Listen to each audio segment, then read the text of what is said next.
Kristinn Árnason, velkomin. Já, takk fyrir. Er ekki Árnason? Jú, Árnason, rétt. Ég veist þannig að tók eftir, þú varst kallað Kitty, þú svaraði Kitty í síman. Já. Þegar ég hringdi. Já. Þannig að megu kallaði Kitty. Já, alveg eins, sko. Já, mitt. Ekki bara að segja það. Já. Sko, gaman að fá þig hérna til okkar. Já, gaman að fá að koma. Og takk fyrir að bjóða mér. Það er skemmtilega rými hérna. Já, ég er búin að hafa svona augastað á þig núna síðan 2018. Já.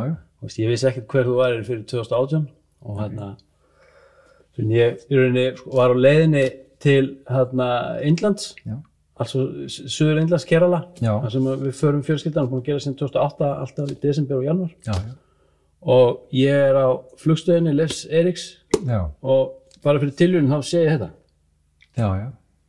Frelsi mannsins, bara Krishnamurti, bara íslensk þýðing og ég kem bara fjöllum, bara hvað er að frétta, sko. Ég er á leiðin til útlanda og ekki með neina bók, og ég á hellingin eftir hann, einhverja þýðingar síðan 1920 og 30 og svo reyndar eignaðist ég ævisögun hans í sumar. En ég sem sagt fer út með þessa bók og lesa hana í einu rykk. Og hún er sem sagt þýdd af þér og gefin út sem sagt af þínu frumkvæði. Já, en af Sæmundi, bókahorlegi. Já. En þú sem sagt hefur frumkvæðið að útgáfa þessara bókar. Já, og fengur smá styrk líka frá indverska sendiráðinu til útgáfunar. Ég las hana og þetta hún er þýdd af bara manni, bara nútíma manni og á nútíma tungumáli og bara eins og segi, ég var alveg í skýjónum með hana, sko. Já, gaman að heyra. Og svo sem sagt komstu í fréttum daginn, það var hvort það var ljóðbók sem þú gafst út. Getur ekki passað? Jú, þá var ég að gefa út ljóðasafn, þýðingar á ljóðum Rúmi, miðalda skáldsins, svona persnesk og súfísk ljóðahefð sem að margir þekkja til og svona.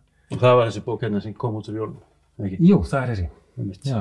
Og svona fyrir mér er þetta svona aðeins á svona svipuðu svæði, svona heimspekilega, svona frá mínu svona bæðir sem lesenda, Rúmi og Krishnamurti og bækur, svona opnar og kannski sem erfitt er að skilgreina nákvæmlega hvar liggja. En ef þetta ekki rétt skilja mig, þú hefur líka verið í að yrkja, altså þú hefur líka gefið út ljóðabók, eða ekki? Jú, svo í millitíðinni gaf ég út frumsamdaða ljóðabók sem heitir Regntímabilið.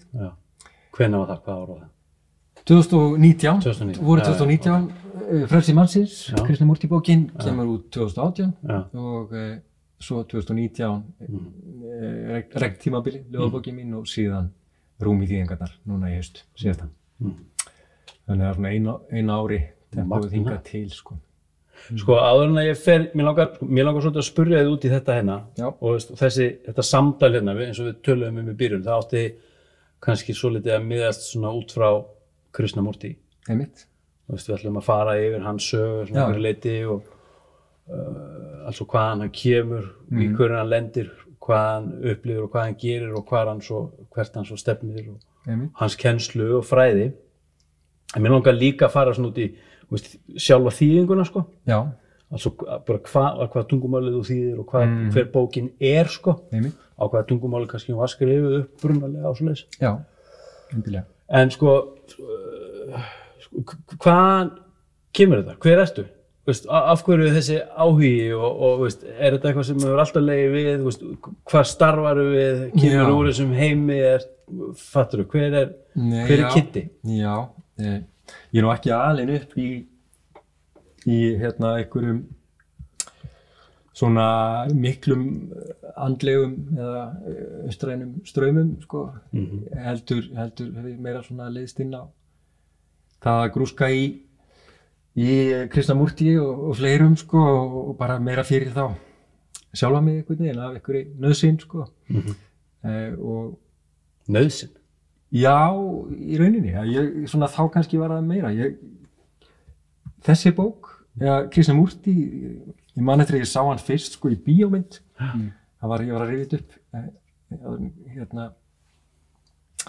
Þá var það Denzel Washington leikur í myndinni Hurricane boxara og hann var í fangaklefa svona seint í myndinni og hann var að lesa bókina, hvað heitir hún, Awakening of Intelligence, svona, eftir Krishnamurti, hans texti. Og þá þetta var svona, þegar Amazon var nýtt. Tók hann það fram, altså? Nei, bara kápan var þarna og mér varst einhvern veginn bara titillinn eitthvað grípandi en þarna var ég bara rúmlega 20 og Amazon var nýtt og ég pantaði þessa bók bara það var bara svona hugmynd og þá las ég hana og komst ekkert sérlega langt, sko.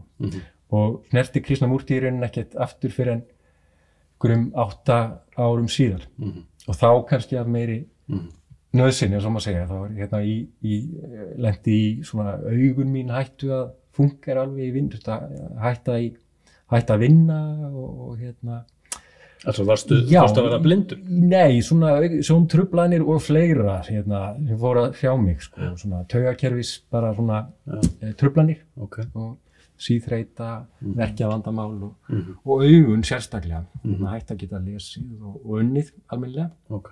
Þannig að það hratt mér alltaf að stað, ég þurfti að fara að skoða sjálfa mig og svona reyna að vinda átta mig aðeins betur á hvað var að gerast og var fátt svör svona læknisfræðilega. Varstu þá altså starfandi í... Já, ég lærði nú hagfræði fyrst, sko, var að vinna bara í íslenska fjármálageiranum fyrir hrun.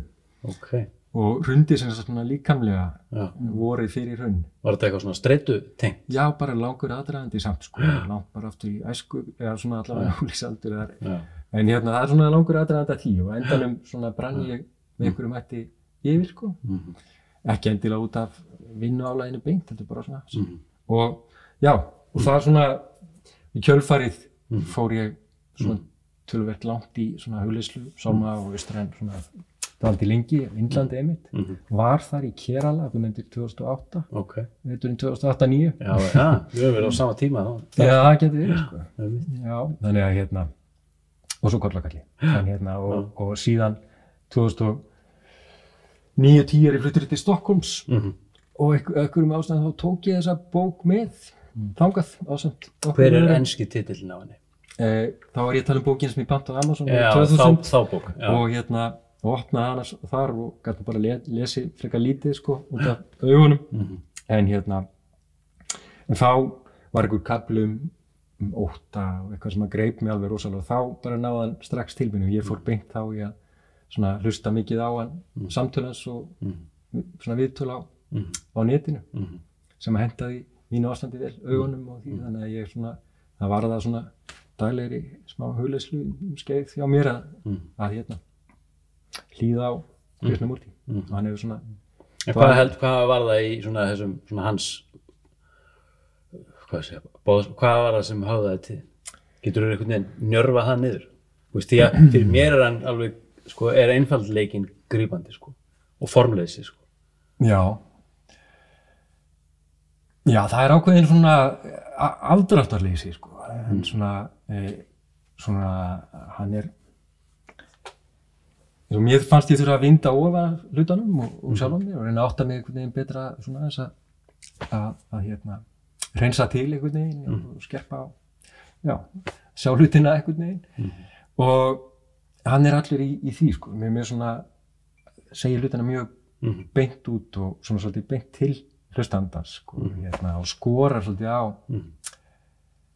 á fólk að bara að það er þetta með svona þetta afdráttarleysi og þessi nauðsyn og þetta er svona hvað mér er svona beittur í hvernig hann segir þetta sér að báti, sko. Og má kannski líka segja að ólíkt mörgum svona í austrænum jóga og búddisma og fleira og margar raddir og misjafnar úr þeim svona því plássi, sko, þá er hann svolítið erfitt að skilgreina hann og svolítið sér að báti en má segja hann sameini svolítið kannski það sem að maður þekkir, einhver svona vitræna svona hugsunarnálgun, sko, þar sem að hlutin eru ræddir og svolítið greindir með því að ræða og skoða á svona svolítið vestrænn með einhverju skilning. Út frá vissum forsendum, fyrir gefnum forsendum. Já, og svona og síðan eitthvað allt annað sem er bara formleysi og bara þögnin og að sleppa alveg tökunum og allt það, þannig að það er einhver áfangastaður sko, eða svona eitthvað sem hann býr að baki, en hann notar sumpart sko, svona aðferðir eða bara svona vitræna hugsun sko, til þess að mynda að grafa undan hugsuninni sko. Og allavega hafði hann hefur haft mikil áhrif á mig sko, og beinlínis bara svona gagnlegur sko. Hvenær byrjar að þýða þessa bók? Já, svo svona 2013, 14, 15 er ég svona hjaðna og að flytta til Íslands aftur og frá Svíþjóð og búin að ferðast og vera svona að ferðast heiminn að leita að svona bót að leita svona heilsunni og bara svona aðalsamt að grafa undan, svona reyna bara vindóðana sjálf mér og byrja svona að þiðna einhvern veginn upp á nýtt og svo byrja ég svolítið aftur bara á nýjum stað, flytt til Íslands og fer í ritlist í meistaranám í háskólanum og í því 2014 til 16. Var það alveg þetta nýr kapítuli fyrir þér, altså skrift? Já, svona þannig lagað. Ég hef nú alveg fengið svona við að skrifa texta sko, en ekki neitt markvisst sko, þannig að þarna bara ákvað ég að þetta væri bara góð leið til þess að búa mig til einhvern vettfang fyrir það og líka svolítið bara til að koma mér aftur einhvern veginn af svona einhvern takt sko, eftir þessi ára undan. Og ég byrjaði að þýða Krishnamurti sko, í því námi til að snemma. Af því að hún var einhvern veginn valdi hana sem bara, mér langaði bara sem eitthvað svona hliðarverkefni af því þetta er eina af þeim bókum sem að var mér einhvern veginn dýrmæt eða mikilvæg eftir árin sem undan liðu. Þetta er náttúrulega mjög, þetta hlýtur að hafa verið svona persónulegt ferðalag samt sko, því að þú þýðir ekkert svona texta nema að þú sko náir að spegla þig í rauninni í honum sko. Hann verður að hafa merkingu fyrir þig sko. Já, ég var kannski búinn að taka það ferli í gegnum allar, svona var búinn að svona marinera mig svolítið vel í Krishnamurti sko og svona og átti þar með svolítið kannski gott með að svona að þekkja röddina hans og svo var bara svona verkefnið að reyna að láta hana þýðan yfir á íslensku en halda samt þeim tóni sem að mér fannst svona það sem hann hefur og þannig að það var svona verkefni. En hann hefur ekki verið þýddur sko altså í svona seinni tíð sko, ekki verið mikið. Nei, aðalega bara kaflar og bútar svona í tímaritum. Ég með hérna, ég fann þetta mikið eitthvað bara á gangleira sko, eitthvað einu og einn grein. Svo er restin bara eitthvað sko, veist, bara 100 ára gamalt sko. Mikið að því sko. Akkurat, kom mér á óvart. En samt sem áður mjög auðlesanlegu textið sko, því að mér finnst einmitt þessi rödd og þessi skilaboð sem að hann kemur fram með, hún er hugtaka og hugmyndafræði laus sko. Svona tímalaus. Og það er sko, ég er búinn að vera að sitja núna síðustu dag og svona að reyna einhvern veginn að finna það sem situr eftir svona úr hans kennslu sko, eða allavega það sem ég hef meðtekið, hvort sem það sé lítið eða mikið, og ég á mjög erfitt með að finna eitthvað til þess að halda mér fast í sko. Einmitt. Því það er þetta formleysi endalaust sko, og sko, og að ég sko, og þessi upplausn á hugtökum. Fattar hvað við og upplausn á hugmyndafræðum. Veist, við sækjum svo í það sko. Ég held að það sé sko, hann er náttúrulega síðan mest allt sitt svona líf og seinni part hans svona feril sem svo maður segja sko, þá er hann að tala við fólk og ég held að það megi segja að það sé svolítið það sem hann er að reyna að framkalla hjá þeim sem líður. Það er mission accomplished kannski. Upplaust sko, það er ágætis orð sko, að losa hlutina og er einmitt ekki að breyta upp á nýjum svona einmitt hugmynda nýrri hugarsmíð sko, þannig að svona, og er forðast allar svona jákvæðar staðhæfingar dálítið mikið, eins og er í búddisma reyndar mikið að tala þá frekar hvað það er ekki og svona hann svona svolítið svona sókratísk nálgun líka að vinda svona byrja spurninga og grefur svona tilbaka þangað til ekki svo mikið eftir, allavega engin hugmynd sem að hægt að hanga í, sko. Já, einmitt. Þannig að, og mér fannst það mjög hressandi og finnst, sumir tengja kannski síður við það, en það finnst mér einmitt krafturinn í þessu, bara einhvern veginn svolítið eins og bara eins og sturta, sko, að bara reyna aðeins að skola burt því sem að er óþarfi og ef einhver bendir manni á með einhverjum hætti að sé kannski ekki mikið vit í einhverju eða væri kannski svona að maður geti losað hlutina, þá finnst mér það mjög, þá kann ég vel við það, sko. Já.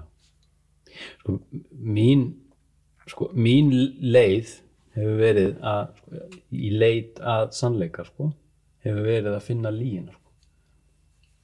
Það í stað þess að leita sannleikans, þá þarf ég að byrja að því að leita að því sem sannleikurinn er ekki, sko, og það er lygin, sko. Það er blekkingin, sko. Já. Og þessi samsömun sem að ég er í stanslausi samsömun með hugmyndafræðum og einhverjum öflum, einhverjum pólitískum öflum af ýmsum toga, sko. Þess að ég hangi einhvern veginn fast í einhverju örvæntingu, sko. Og sem framkalla viðhorf og skoðanir og sem er mikið til bara út frá einhverjum ályktunum sem ég eða einhverjar aðrir draga, sko. Algjörlega bara, þetta hangi bara á engu, sko. Já, akkurat. Og það er þessi mara, sko, og með því að finna ljósið, sko, þá þarf ég einhvern veginn að útrýma því sem skyggir á það, sko. Já. Ég þarf í rauninni aldrei að leita að sjálfinu, sko, því það er í rauninni sjálfið sem leita sjálfsins. Já. Og það er þetta sem ég hef verið að tengja við, sko, þennan texta og hans boðskap og það sem að ég tók til dæmis úr þessari bók hérna mjög sterkt, það sem satt eftir, það var, sko, þetta með fortíð og hvernig fortíðin er í formi minninga og hvernig minningarnar og reynslan sem við höfum, hvernig hún virkar sem hráefni til þess að byggja upp, sko, allt svo núvitund sem og heilbrigðasýn, altså framtíðasýn fyrirgefðu, hvað sem hún sé heilbrigð eða óheilbrigð, sko. Og ef ég er með óuppgerða fortíð, þá er ég með drasl hráefni í uppbyggingu núvitundar sem og framtíðasýnina, sko. Já. Og þetta kemur hann inn á einhvers staðar í bókinni og þetta, ég tók þetta tími bara, wow, því þetta er hérna, fyrir mér er þetta bara náttúrulögmál, sko.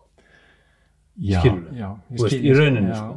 Ég skil hvað það, sko. Hann er náttúrulega mjög afdráttarlaus einmitt með og maður svona leiðir mann að því svolítið bara hvað er hugsunin, sko. Já, fær mann til að sjá kannski hugsun með nýjum hætti og jafnvel að sjá að hver einasta hugsun einhvern veginn byggir á fortíð. Já. Þannig að leið og maður er að hugsa þá eitthvað fram á við, þá er maður í rauninni bara að nota. Það er eins gott fyrir það að vera með hreinar minningar. Já. Eða uppgerða atvik. Og hann og Kristján Múrtín kannski ekki að afneita því að við séum hugsandi verur. Nei. Hann notar einmitt hugsunina en bara sjá það, að þegar maður er að hugsa búa sér til einhverjar hugmyndir og framtíðina eða hvaðina, þá að bara sjá hvað er að gerast, hvað er hugsunin, þá er efniviðurinn, hver er þá efniviðurinn, hvað í þinni fortíð og umhverfi er að framkalla þetta og taka þá í rauninni allir hugsun og hugmyndum með fyrirvara, sko. Já, einmitt. Það er engin smá eiginleiki að geta það, sko. Og í því er náttúrulega upplausn, sko. Það losar hlutina, þú veist, þá kannski hugsar áfram hlutina, en svona, það er skiptir. En er þetta ekki það sem okkur vantar? Bara svona almennt, út í samfélagið? Að við í rauninni sem einstaklingar og hópar, við skortur okkur ekki þessa hæfni til þess að taka sjálf okkur með fyrirvara. Já, það held ég að sé örugglega rétt hjá þér, sko. Og já. En maður getur náttúrulega bara að byrja á sjálfur sér, sko. Já, og það er það allavega góð stað til að byrja á, sko. Aðeins að, sjá hvort það sé hægt að leysa eitthvað upp sem er einhvern óþarfa, sko. Við getum byrjað heima hjá okkur. Já, og sé þá hvað áhrif það hefur á hvernig maður upplifir hlutina, sko. Og þá hann líka mikið að tala sko, að sjá skýrt, hvernig getum við það? Getum við það ef við erum hugsanirnar og hugmyndir eru með í alltaf. Sem filter. Já, þannig að hann er í rauninni alltaf að reyna að bara með þá athygli og núvitund í rauninni sem er róttækri að reyna að hún sé bara nógu full athyglin til þess að skerpa. Já, til þess að hugsunin bara þagna og sé ekkert nema bara augnablikið og svona bein skynjun á því, sko. Og þess vegna, þannig hluti líka vekja áhuga, sko, listamanna og ljóðskálda og svona, þessi beina skynjun, svo hvað mér þetta alveg tilefni til þess að hafa bækur sem þessa og svona í sko, til dæmis í listnámi og svona sem eru náttúrulega víða, en það er ekki tilviljun að það eru sko margir frægir listamenn og rithöfundar og ljóðskáld eru kannski þeirra bækur fást meira sko einmitt skynjunina sjálfa og frekar en svona mikilvægast bækur frekar en kannski endilega bækur ykkur annara rithöfunda eða ljóðskálda, sko. Bara eins og Laxness til dæmis sem að hitti Krishnamurti, hann talaði mest bækur eins og bókin veginn og hann sótti fyrirlestra Krishnamurti Altså hvar og hvenær var það, veistu það? 1929 held ég að hafi verið bara rétt í þann mund svona þegar hann var að segja sig frá guðspekihreyfingunni. Geturðu farið aðeins í söguna? Já. Bara svona hratt og hnunnið, bara altså þegar hann bara hvar hann var þegar hann var í raun uppgötvaður og af hverjum. Já, þetta er náttúrulega sagan þetta með ólíkindum, sko. Hann bara fæddur á Indlandi, hluti í stórum systkinahópi og er í rauninni uppgötvaður af svona forvígis fólki hinnar alþjóðlegu guðspekihreyfingar á þessum tíma. Bara þegar hann er þarna bara fyrsta áratug síðustu aldar. Það var hann svona og til að gera langa sögu stutta er hann síðan sko ættleiddur í rauninni bara beinlínis formlega af Annie Besant sem var ásamt bróður sinni. Já, einum bróður sinni. Í Chennai, eða sem var áður Madras, þar var guðspekihreyfingin með svona miðstöð eða aðalstöðvar og það var stór hreyfing á þessum tíma. Já, var mjög stór hreyfing og stór á Íslandi. Þess vegna eru mikið af því sem er skrifað mikið af því sem er til Krishnamurti er frá þessum tíma, sko, til 1929 þegar skilin verða. En hann er sem sagt tekinn inn í þessi hreyfingu af því að þau og Ledbetter sem var svona einn af aðal mönnunum með svona dulspekilega armi guðspekihreyfingarinnar sem var síðan stofnuð og kölluð Stjarnan í austri og sú hreyfing, þessi dulspekilega armur guðspekihreyfingarinnar á þessum tíma, hún fer að snúast svolítið aðra hluti heldur en guðspekihreyfingin sem var kannski aðeins jarðbundnari og fékkst við að finna svona sameiginlega þræði í trúarbrögðum og fleira. Og ég er ekki sérfræðingur í tekað fram í sögu guðspekinnar, þannig að í svona grófum dráttum og hann verður svona smá saman, bæði frá upphafi þá sáu þau eitthvað sérstakt í honum, sko, og smá saman virðist það hafa verið rétt að því leyti að sko að trúin á hann sem Messias, alheimsfræðara, mannkynsfræðara sem að þessi Stjarnan austri var talað að væri von á. Við hverju voru þau að búast? Já, þannig að hvað heldur það hafi verið að sjá fyrir sér? Já, þannig að það er eitthvað rosalega pælingar, sko. Já, mjög mikilvæg komið og merkilega veru og það virðist vera að þau orðið bara samfærðum að þessi strákur væri væri þessi mannkynsfræður og það fór að koma út svona textabútar og erindi frá honum sko til Íslands og þýtt hingað og það sem en hann var samt ekki gerður að svona höfði hreyfingarinnar og svona og upphafinn sem þessi sem beðið var eftir fyrir en sko hann fyrir en á held ég að þá vorum komin inn í 3. áratuginn sko síðustu aldar og ég lifi þannig í mjög skrýtnum heimi sem svona alþjóðleg persóna þessar alþjóðlegu samtaka þar sem hann var hampað sem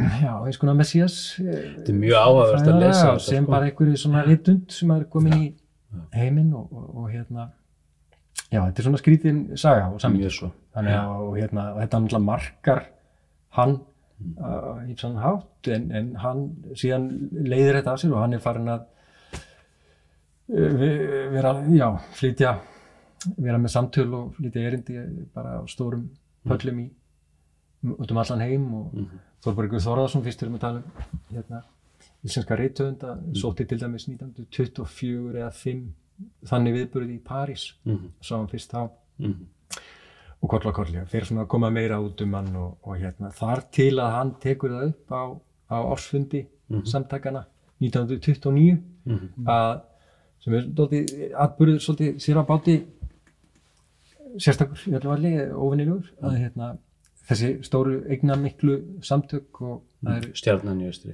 Stjarnan í Austri, sá ekki guðsbyggir engin öll heldur þessi armur hennar þá 1929 á aðalfundunum í Hollandi þá flytur hann fræga ræðu sem ég minnist á í formála þar sem hann segir bara hann leysir upp samtökin í rauninni þessa og segir með fræga orð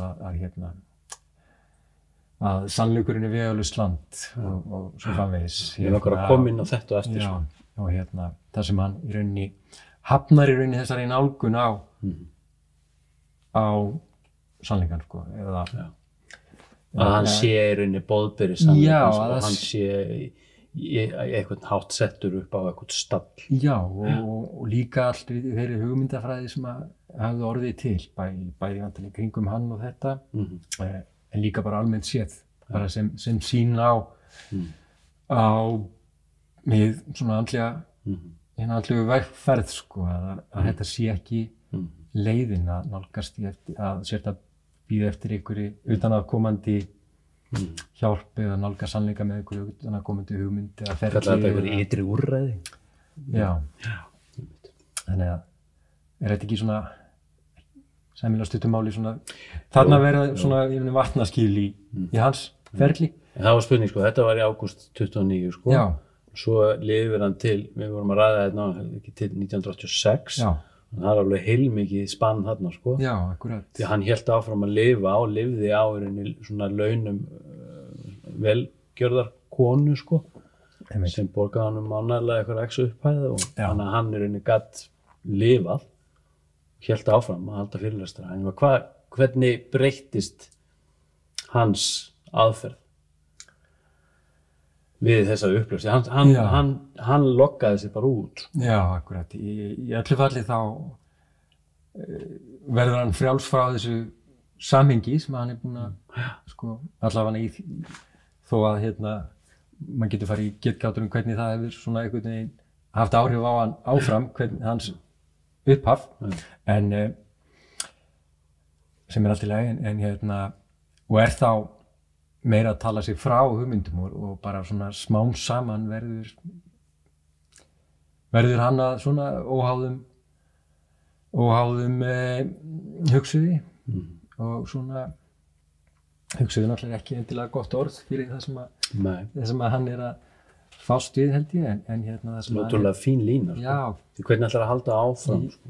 Nei, mitt kennari hugsuður og það sem að hann bara einmitt haldið uppi og hann stuttur af velgerðar fólki og það verða til svona miðstöðar smám saman sem hann býr í Kaliforníu og þar svona athvarf fyrir hann og myndast síðan líka í Indlandi og og hann verður bara svona dálítið sér á bátu, ég veit ekki alveg hvernig ég get skilgreint hann Nei, af því að það það er svolítið það sem að hann reyndi eða gerði allavega sem allavega minnst af sko. Þannig að eftir það, þetta er nokkrir áratugir náttúrulega og mest af því efni sem að er til eftir hann er svona eftir 1950 er mjög góðir sko vefsíða Krishnamurti Foundation er bara alveg ótrúlegur fjársjóður sko af myndböndum og upptökum sem er bara opið og skólar sem að hann stofnaði og hans samtök eru reknir bæði í Indlandi og Bandaríkjunum og Bretlandi og en já, sem sagt verður þessi áratugir kannski eftir 1950 þar sem að skilgreina hann og Freedom from the Known, þessi bók sem að ég þýddi. Freedom from the Known. Já, enski títillinn er þannig og sem að fór í bók sem að er með títillinn Frelsi frá hinu þekkta. Frelsi frá hinu þekkta og útgefandi var ekki alveg að kaupa og svona fannst þetta svolítið Lagður upp með það í byrjun, eða? Já, bara svona lauslega sko. En hvernig getur þú útskýrt frelsi frá hennu þekkta? Hvernig á ég að skilja það? Já, mér finnst þetta að hljóma bara mjög svona þegar maður er búin að vera svolítið í Krishnamurti sem sko bara mjög einfalt. En svo rakið mér svolítið á að þegar ég fór að segja, já, ég er að þýða bók, frelsi frá hennu þekkta og þetta allir bara miklu misskilningi hjá þeim. Er þetta eitthvað viskutrés pæling eitthvað, þannig að ég sé komið með eitthvað svona gott eða slæmt? Nei, einmitt ekki. Þetta er meira þá bara spurning sko, eins og ég skilði það sko, að því að hann gaf þessari bók ólíkt flestum öðrum titill, er bara að aðlast frelsi frá hinnu þekkta sem er þá í huglæga þekkta, þekking af ýmsum toga, hugmyndir. Frelsi frá hugmyndum, þinna eigin og annarra og reynslu og umhverfi, allt sem að einhvern veginn má henda, sem þekkta í þeim skilningi sem er þá kannski bara fortíðin sko, eða allt hluti af henni. Og þá yfir í vegalösa land. Já. Það sem þú þarft að sleppa tökunum á, það þarf að vera eitthvað upplausn þar sem þú sleppur tökunum á hinu þekkta sko. Þannig að en já, í svona, ég myndi segja það. En ég reyndi nú að halda það í sína titil sko, ég þótti nú svolítið vænt að þannig, en þetta er svona, titillin er ekki aðalatrið. Þetta er ekki smá titill sko, frelsi mannsins. Nei, hann er svolítið stór sko, þannig að hann rúmar þetta örugglega allavega. En þetta er þá allavega kannski einhver kjarni í hans svona máli sko, það hvað frelsi mannsins snýst frelsi frá henni þekkta. Ég gæti bætt við eitthvað eins og meðal annars. Já, eða ekki, ég menna, það er svo getum við túlkað þetta bara eins og við viljum sko. Já. En sko, þetta eru stór orð sko, þannig ég, hvernig getur þetta nýst okkur? Já. Hvernig getur þetta nýst okkur sko? Við einhvern veginn búum í heimi sem að við erum þrífast á hinu þekkta. Það er eitthvað massífur líkami sko, sem sko kallað sásökar líkami eða hvernig sem það er sko. Við erum keyrið áfram á ótta sko. Já. Ótta við að vita ekki, ótta við að hafa ekki stjórn. Já. Ótta við sko þetta bil á milli þessara einda sko, sem að skapa þessa afstöðu sko. Við óttumst þetta vegalösa land á öllum sviðum. Þarna að vera til pólitíkan, að vera til trúarbrögð og svona eitt bara svona til gamans. Ég fór í Sund í gærkvöldi og þar hitti ég mann svona talandi um trúarbrögð og ég hef aldrei hitt hann áður. Kona mín þekkti hann frá því gamla daga og við fórum eitthvað að spjalla og smá svona yfirbúrskent og svo kom það í ljós að hann var endurfæddur. Altså inn í Hvítasundsöfni sko.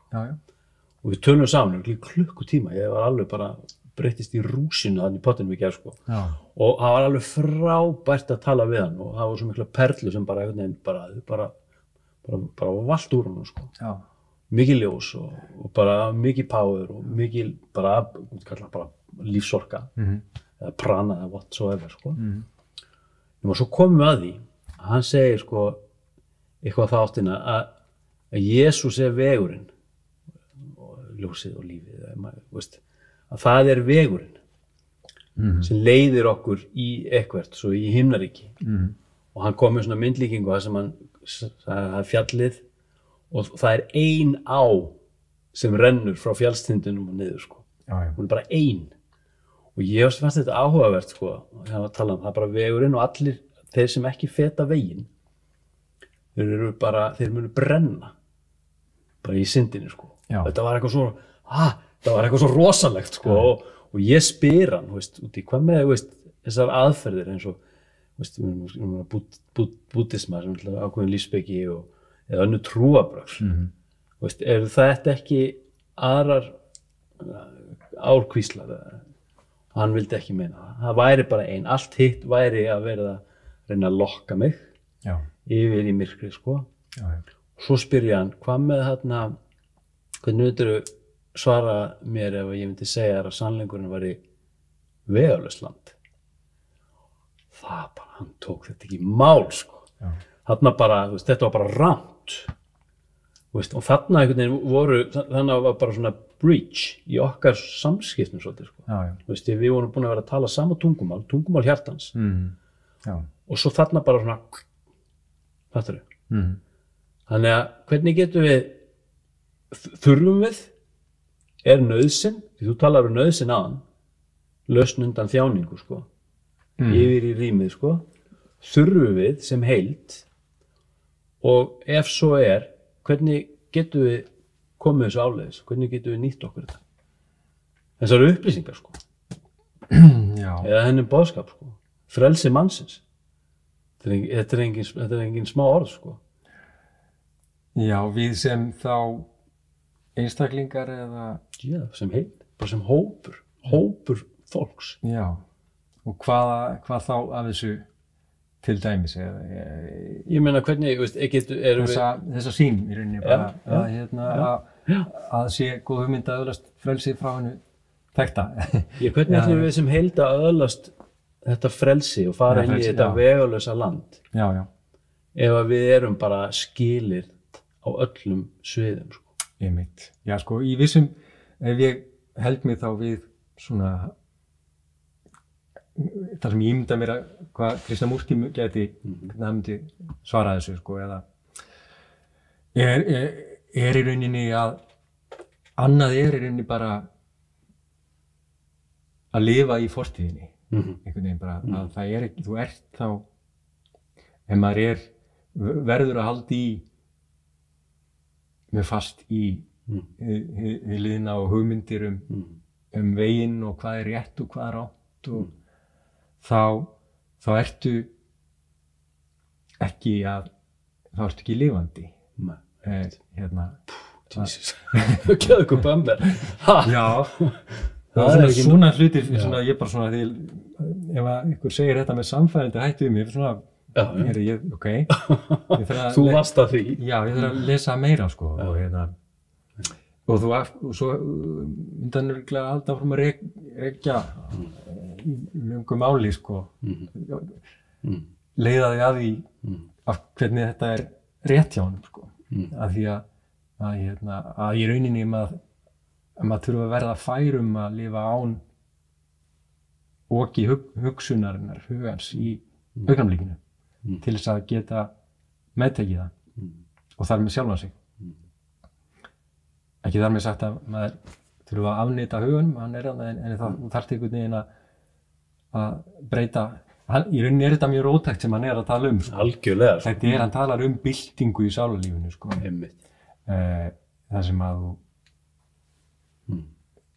það sem þú verður einhvern veginn frjáls frá allir þessi skilyrðingur sko, sem á þessi stöðu aðgreiningu sko, já, og það sem alltaf búið til fjarlægð sem við gerum og ég held að margir geti þú veist með að lesa nógu mikið á honum svona smám saman fara að skilja þetta allavega á okkur vitsmunlegan hátt svona hvernig þetta mikið til í þessu og allt það en síðan það að lifa og hafa einhvern veginn taka að breyta lífiðinu þannig að vera tilbúin að segja skilið við svona sleppa tökunum á mörgu sem þú hefur trúað og talið og lifað eftir. Það er alltaf meirinn að segja það, sko. Já. En já, en það myndi leysa vantarlega ýmis vandamál ef þú spurðir hvernig gagnast þetta heiminum, ef maður að, já, þannig að sko. Því hann talar um þessa aðgreiningu, sko.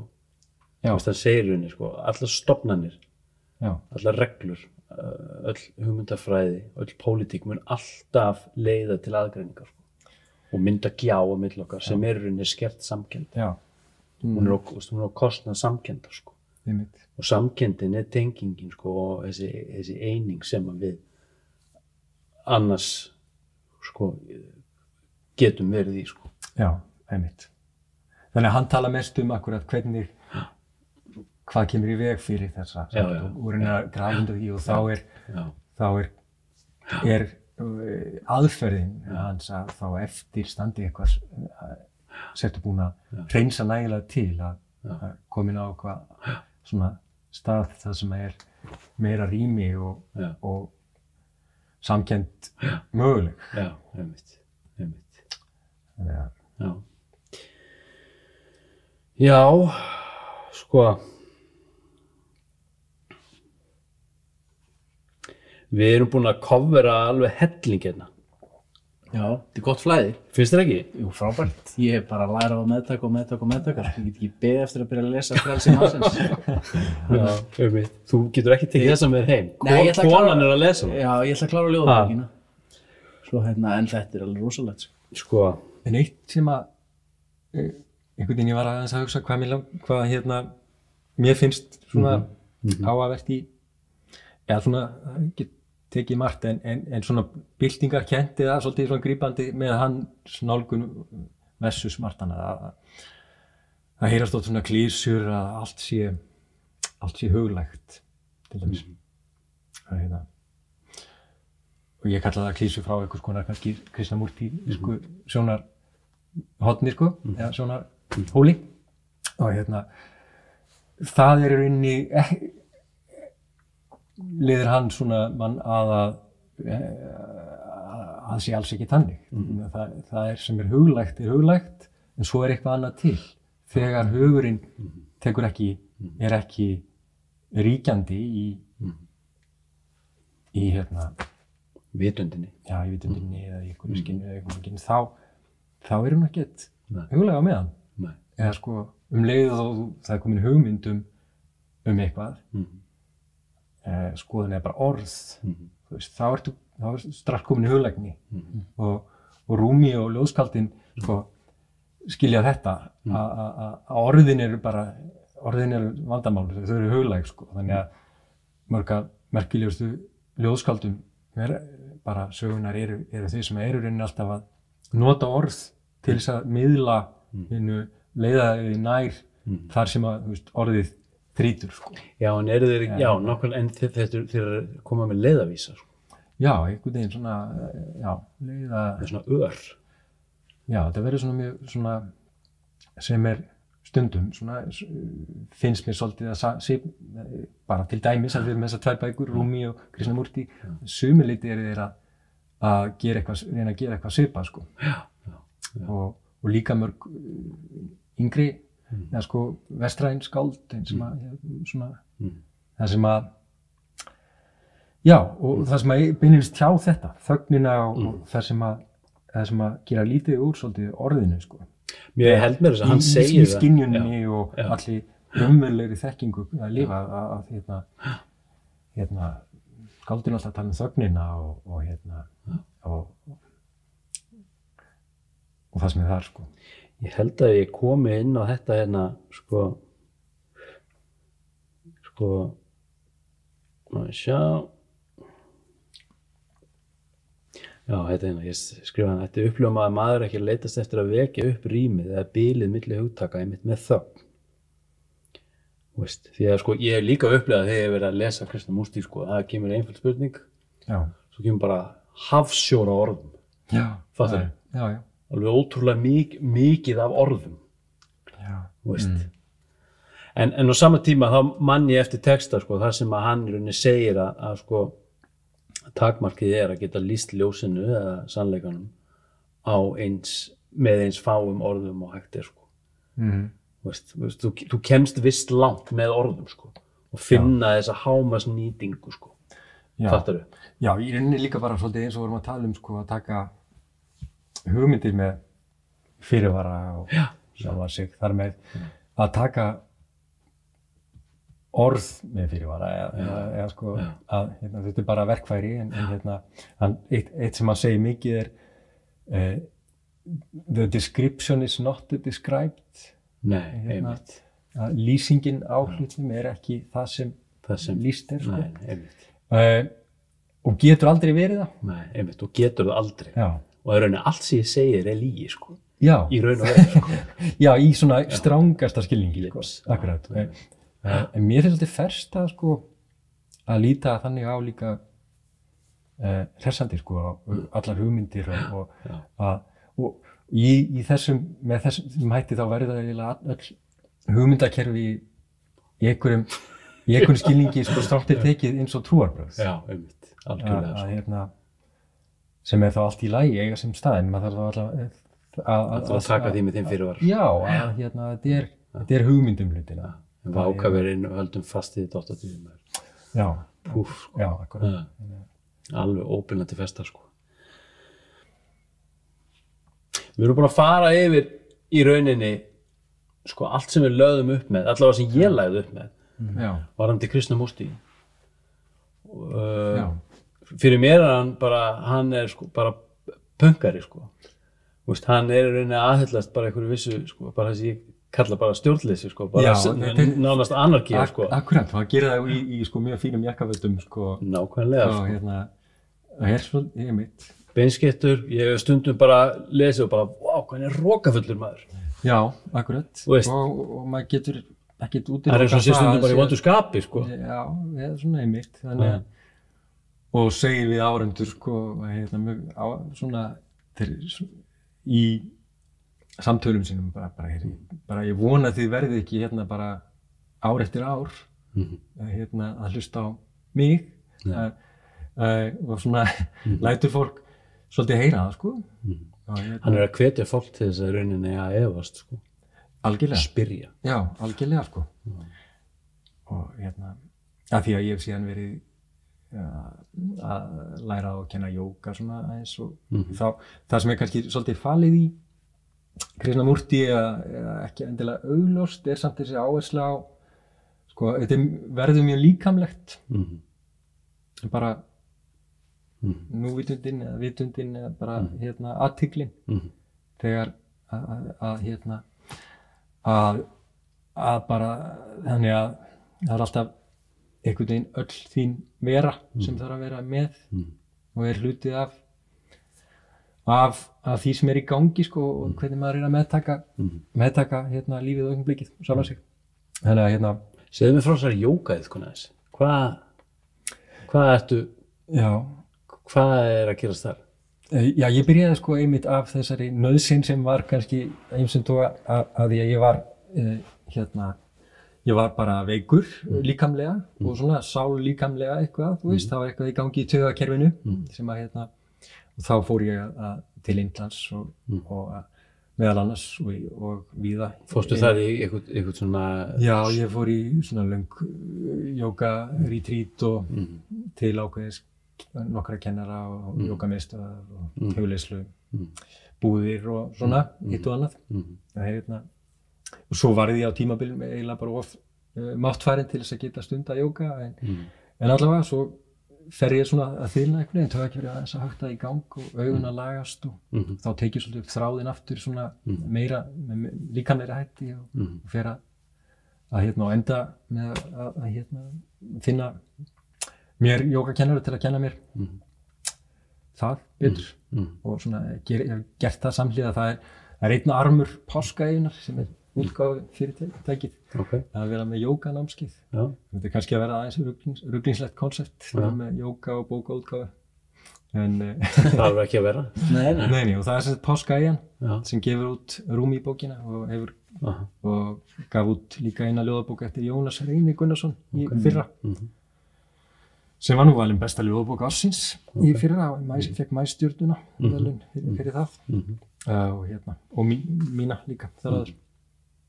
Þannig að já, jóga svona, það eitthvað sem ég fæst við þá og svona í sama speysi finnst mér sko og þessar tilteknu bækur og líka þetta líkamlega sem ég að tala og ég ætlaði að fara að tala aðeins það sem að sko Krishnamurti tala svona orkuna beilinni sem að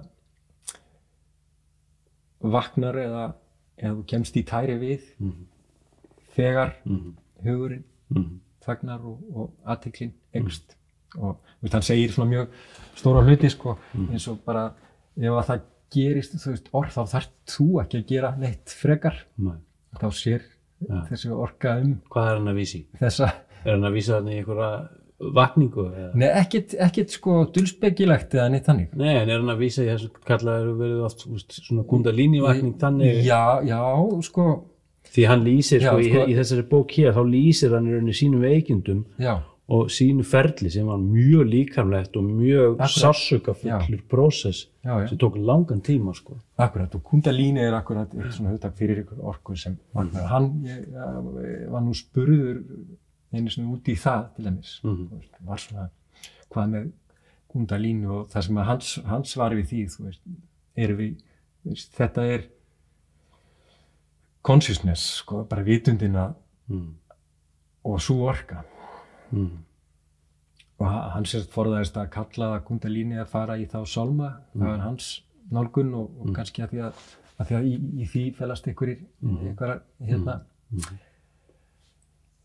pittir sko mögulega klárlega og þannig að hans sýnir kannski að nálgast að meira þá bara ef að þá þetta er það sem er að gerast í líkamannum ef að og ef það fyrir eitthvað að gerast samhliða einhverju þróun þú veist þá er það eitthvað eitt af því til að vera í að finna fyrir og reyna það frekar að hjálpa frekar en að standa í vegi fyrir áfram og svona en það er náttúrulega flókið ferli að þóra það er bara persónubundið hvernig það allt sem hann er en það var hjálplegt fyrir mig, ég var farin að vera svona Allt hvað þá? Þetta með að einfalda sýnina eins og varandi kundalíni og svona, veistu nefni það þannig að ég var svona farin að bara með þegar maður fer að finna kannski eitthvað í hugleiðslu og svona einhverju breytingum maður finnur einhver svona spennu og orku það verður fyrir skynhrifum já, alls konar og ég fannst þetta bara svona þegar ég hann smá tala kundalíni þá bara svona ok, ég þarf kannski ekki alveg að skilja það nákvæmlega hvað þetta er kannski ekki já, bara svona þannig að það er svona dæmum það svona hjálpa mér að einfalda suma hluti hvort sem að það er orðið allt til gagns eða ekki það er bara kemur En hvert þarna núna erum við búin að tala hvaðan þú kemur það hefur fengið tækifæri á að leiðrétta fortíð eða út frá fortíð og þú staðið með í sársauka og þú farið í gegnum hann og það er eitthvað núvitund hérna í gangi og eitthvað reynsla og eitthvað viska og hvert er þetta að fara? Hvert er þetta að fara með þetta allt saman? Við erum náttúrulega bara ungi menn. Já, einmitt góð spurning og svo þegar maður er búin að vera kannski í 5 ár í einhverjum svona veikindu það sem maður reyna að bara núllstilla sig á og vindu vona hlutunum og reyna að hugsa sem allra minnst eins og ég var svolítið að fást við og hætta að trúa á nokkuð skapaðan hlut helst þá er kannski svolítið ákveðið verkefni að hvort að svona praktísk sjónarmið að leyfa sér samt maður þarf svona það var svona liður hjá mér að koma mér að stað aftur og núna er maður að leyfa sér aðeins að vera með framtíðar áform sem að ég gat ekki gert á þeim tíma til dæmis. Finnst þér að valda þér 8? Já, það gerir það örugglega sko.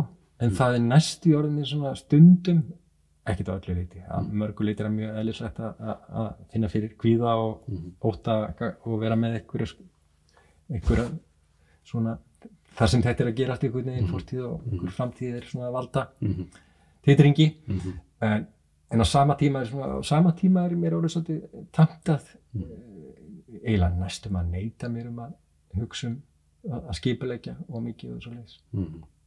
Það getur alveg verið svolítið snúið líka, sko.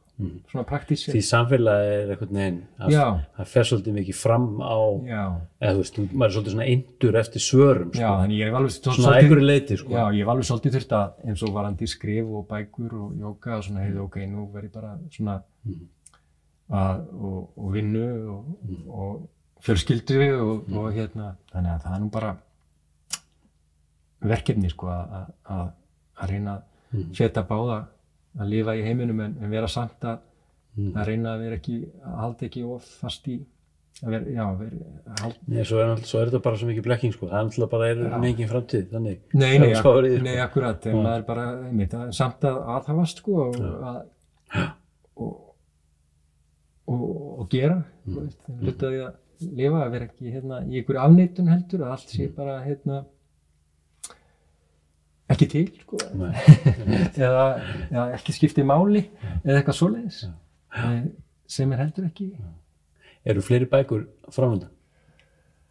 Já, ég gerir ráð fyrir því. Ég að vinna í svona lengri bók, sem eins konar systurverk, rektímabilsins, ljóðabókir sem að ég gaf út, sem eiginlega svolítið eins og rektímabilis og bók í lengra máli. Svolítið, er það Monsun? Nei, þetta svona hefur, kemur aðeins frá Innlandsstöðlinni, það svolítið meðal annars, en er eiginlega meira svona svipmyndir úr einhvers konar, þetta einhver svona vitundarsaga eins manns, áratugur, svona glefsur og ferðarsaga, svona misandlegar, sko. Og sjá hvort að ég ná að klára hana, sko. Þannig að nú er ég til dæmis að stefna að því, sko. Þannig að það er eitt og nú er búin að aflétta hömlum á jógakennslu, þannig að ef að þeir sem horfir vonandi getur við. Ertu að kenna jóga þá? Þá get ég vonandi verið með röð karla námskeiða aðalega. Já, ok. Og svona bæði framhalds og grunn. En svona til stendur að kannski að þróa það eins og halda áfram að skrifa og þýða. Ég er að þýða líka hugleiðingar eftir Marcus Aurelius. Önnur bók, svona fræg. Það er önnur svona klassík sem að en það er ekkert endilega ég hittir svona fórgangi. Já. Einmitt. Spennandi. Hvar get ég fengið veg mannsins? Ég langar eiginlega svolítið að eignast hann á morgun. Frelsi mannsins? Frelsi mannsins. Já. En hvað sagði ég? Eign mannsins. Eign mannsins. Það er ekki mörg. Ég ætla að eignast hana, sko. Hún er bara til í bókabúðum. Er það ekki? Og hún er gefin út sem Sæmundi, sem er eina af stærstu bókabúðum landsins, staðsett á Selfossi. Bókakaffi þar. Hún er alveg örugglega til þar og svo bara víða í betri bókabúðum. Ég er að fara á Selfoss núna bara kannski á morgun, sko. Ég hef verið skemmtilegast að kaupa hana þá bara í beint af bíli. Já, einmitt. Og svo er þessi líka í bókabúðum, svona alltaf nýrri. Já. Nýrri, svona. Já, mér hlakkar til að lesa hana. Já, heldur betur, sko. En ég held bara að við séum bara góðir. Já, mjög. Kitty, bara takk fyrir að koma hérna til okkur. Takk fyrir. Ótrúlega gaman og ég er bara heiður fyrir mig að fá að hitta þig. Ég er bara sömuleiðis. Bara gangi ykkur vel með þetta verkefni hér. Takk fyrir það. Takk.